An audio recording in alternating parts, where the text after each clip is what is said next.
Hold up. Yeah.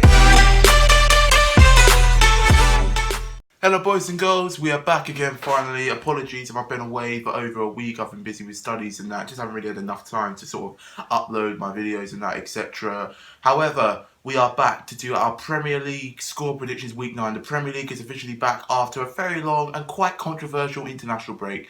I want to talk about racism just for 1 second. Fuck you, Wafer, that's what I'm going to say, because you should have, you actually finally dealt with it, but you should have done it over 10 years ago. Yeah, with the racism, instead of finding clubs and sort of banning players not permanently but temporary and that, or banning fans, you actually did something. You kicked them out of the stadium. You made an announcement. You know, the manager was aware of it. They were possibly going to call off the game. The referee did really well. He handled it well. So did some of the strong England players such as Raheem Sterling, Rashford and Tyrone Mings. Certain players who had to take on that racial abuse, who were booed when they touched the ball. People apparently were making monkey chants as well. It was a joke. It's a disgrace and it needs to be dealt with quickly. And if I ever see it at Crystal Palace happening to me, or in general, or in any other Premier League football grounds, or in the Premier League in general as well, then yeah, something's not right. The fact it's happened in Bulgaria, which was sort of expected, but it's 2019, and if it happens in the Premier League, then there's problems. There's clear problems indeed. So yeah, just hopefully it never happens again. I did see some news of 4 Bulgarian supporters getting arrested and banned for life. So yeah, at least they actually are doing something about it. Yeah, fingers crossed. But yeah, we're going to jump into the first Premier League game of the week, starting with the 12:30 kickoff. And I'm going to get onto that in a second. Let's go. So apologies for the quality. It's early in the morning, but it's what happens when you use a phone. You want to get things done quick. Start off with Everton and West Ham United. Both sides, who, let's just say Everton are really under pressure. They lost their last 4 Premier League games in a row. Marco Silva's neck is on the line officially right now. Pellegrini's West Ham, obviously they lost to us last time. They're quite unlucky. We were very lucky to win there, judging on the goals and the chances we created against them. But I'm going to go with a 2-1 win to West Ham United. I think they'll get the job done. They don't need to pick up points. They want to sort of, try and get into Europe and finish in a perfect spot in the Premier League. Everton, I think if they lose this one, I think they have to sack Marco Silva. They should have sacked him over the international break, to be honest, because he's had a really bad record in the Premier League. Got sacked by Watford, left Hull, was obviously relegated with them. It's just showing that Everton really badly. He's been at the club for over a season right now. So yeah, to be honest, it's not going too well for the Portugueseman. But yeah, unfortunately, I believe West Ham are gonna get their just get their revenge against Everton after last season's loss at the London Stadium. So yeah, 2-1 win to West Ham at Goodison Park. Moving to the 3 o'clock games, Aston Villa against Brighton. Obviously Aston Villa last time out battered Norwich City away by 5-1. A very poor defensive side. They're playing a Brighton side who, let's just say, absolutely obliterated a poor and inconsistent Tottenham side who, let's just say, are on a real downward spiral right now. Pochettino under pressure and people are calling for the sack. But anyway, we're talking about Aston Villa Brighton. This game, I'm going to be real. I think it's going to be... I'm going to go... Because it's at Villa Park, and Villa, they're obviously on a bit of form after beating Norwich, and they're going to be really confident. A few players have gone on international, many have stayed, haven't really been called up, they haven't had enough time to train. Same for Brighton as well, I'll be honest. So I'm going to go, I think this is going to be a 2-2 draw, personally. I think this will be another 2-2 draw. Brighton and Villa both, big wins for them before the international break. And I think, Aston Villa and Brighton, the points will be shared fairly. So yeah, 2-2 draw for that. Norwich City take on Bournemouth. AFC Bournemouth take on Norwich City at the Vitality Stadium. The last time Norwich played Bournemouth, they lost 3-0 there. But at the Vitality, and I can't see anything. I'm gonna trying to think realistic. I think I'm gonna go 3-1 to Bournemouth. I think Bournemouth, they're very good scoring. Defensively, they're not the best, I should say. They're a bit up and down, 50-50. You know what I mean? I think Pookie will probably get their goal for Norwich, who knows. But that Norwich's defence are absolutely shocking. Bournemouth is okay, but they can be one point it could be good, one point it could be bad, they can get battered. But yeah, I can't see anything but a 3-1 win for AFC Bournemouth, for the players like Callum Wilson, Ryan Fraser and Joshua King on form for them. Consistent players, they're very loyal to the club and they've had experience, they know how to get their jobs done. So yeah, 3-1 win for AFC Bournemouth against Norwich. Big game at Stamford Bridge, Chelsea taking on a Newcastle side who, I've had a really up and down season, to be honest. Obviously against the teams around them, they've been shocking. I think they've only drawn 1 or 2 games, I believe. But the 2 wins have come at Bottle drops Tottenham away at White Hart Lane, the new White Hart Lane, and that, and against Manchester United at Manchester United at St James's Park before the international break, of course, I believe so. Yeah, so let's just be real. I think Chelsea will win, but it won't be easy. I'm gonna go 2-1 Chelsea. I think Newcastle know they've got to put in a shift, but Chelsea, obviously their last time out, they beat Southampton, away by 4-1. They love scoring goals. Defensively, they're okay, a bit like Bournemouth. Sort of I could compare them with Bournemouth. They're around the same, to be honest. They are breachable in defence. I think Newcastle will score, but I think Chelsea are going to have too much power up front, and Newcastle probably won't be able to cope with it, to be honest. So yeah, 2-1 Chelsea, if I can be realistic, to be fair. Leicester City take on Burnley at the King Power Stadium. Leicester City need a win after their 2-1 loss away to Liverpool. Very fortunate. The penalty was very controversial, and I personally don't think it was a penalty. I think Mane might have gone down a bit too easy. Not a dive, but in general, just wasn't really enough for a pen. Burnley are doing well as well, picking up a few points, winning games. They haven't really had a bad start to the season. I think they're in the top 10 as well, just like where we are. I think they're only a point behind us, or 2 points behind us, actually, now what I can remember. So I'm looking at this now, and I think it's going to be... I think this game's going to be... I'm trying to think. I think this will be a 1-1 draw. I'm thinking reality-wise. I'm just trying to be realistic. I think Burnley know they've got to... I think Leicester are breachable at the back, and they are beatable as well. But yeah, I think this will be a 1-1 draw for this game. The way Burnley and Leicester have been playing, they started the season off perfectly, very superb and sublime and consistent, good quality as well. So yeah, the way Leicester have been playing and the way Burnley, I think it's going to be a draw. Two very competitive sides, and it's kind of like a sort of derby in a way if you look at it where they are in the league in general. So yeah, 1-1. Pochettino, as I said, his neck is on the line and people are calling for the sack. They're playing Watford. A Watford side who are battling relegation, and Watford, let's just say they are absolutely... I mean, they drew 0-0 with Sheffield United. They should have won that game. Andre Gray, I look back at that miss. How on earth did you miss that? How in the Lords of Hell did you actually miss that? It was so bad. You can see why they're battling relegation. They're struggling to score goals. I'm not going to lie though, when Troy Deeney comes back, I think they'll go back up again. Not back up, I think they'll be on a roll again. I think with his experience and his leadership, I think they'll sort of just get their motivation back. I think he's a very encouraging player as well, but I don't think he's going to be available for this game, judging on what I've seen as well. So I'm going to go...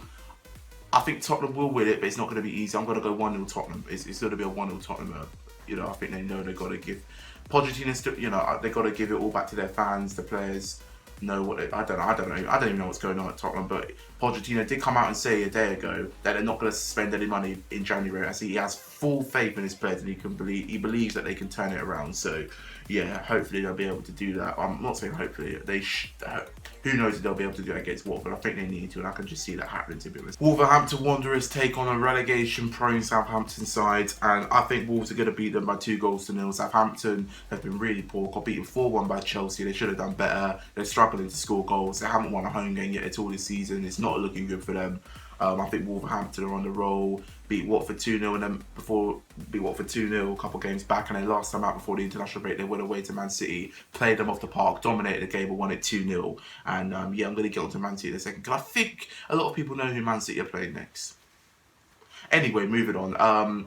Yeah, the reason why I think they're going to beat them 2-0, Wolves will beat Southampton 2-0 is because they're just... I think they've got their form back. I think they're the team that people saw them last season, beating everyone in the top 6, picking up points, playing superb football, playing football that no one has really seen in the Premier League, the quality as well. I think that poor start to the season was just a one-off and it's because of the Europa League. However, they are still in it, but I think they're sort of understanding how to sort of cope with the pressure of playing in the Europa League and then 3 days later playing in the Premier League. So yeah, I think they'll get the job done. They're playing on Saturday as well. Had a long break off, some of the players to get fit. We didn't go on international break, so yeah, I think it will be a 2-0 win for Wolves and Southampton. If they lose, I think their manager's under pressure and they'll be in trouble. Could be potentially battling relegation for a third successive season straight. Yeah, that's what I'm going to say. That he could possibly get the sack, just like a few other managers. Saturday night football, yeah, we all know what it is. It's Crystal Palace v Manchester City, and this game you might think all Man City should beat it, but you're going to look at that table. If we beat Manchester City, we're going to go a point above them. We're only 2 points behind them in the league. And judging on the way we've been playing, the prediction I'm about to say is really risky. It's either going to be a God's blessing or a kiss of death. I'm going to go for 1-1 draw. No, I'm going to go with 1-1 draw. I think it's going to be a 1-1 draw. I don't know how it's going to end up. I don't think it will be 1-1. It's probably going to be, you know, I don't know how, I don't even know how the game's going to go. I'm not going to talk out my backside. I'm not going to talk like Harvey and start saying we're going to get top 7, or a few other Palace fans saying Champions League, here we come. Whether they're joking or not, I don't know. But just be careful what you wish for. I'm not calling you out, I'm not being rude. I'm just saying, careful what you wish for. Don't talk too soon, because it's either going to be reality, a God's blessing in disguise, or the kiss of death, just like that 15-16 season under Pardew, which by the way I will never forget. And yeah, if you Palace fans know what I'm talking, you Palace fans will know what I'm talking about. Yeah, let's not get into that. But I think Gary Cahill's experience has been so far for Ras Sahar. He needs to get a goal. I can see him scoring against City. You know, with due win against City at home. Obviously, we did beat them last season away 3-2. It's a massive win, a brilliant goal from Townsend, but he's not really been the same star man, judging on what I saw last season. But I think I can be realistic. I don't know how the game's going to go down.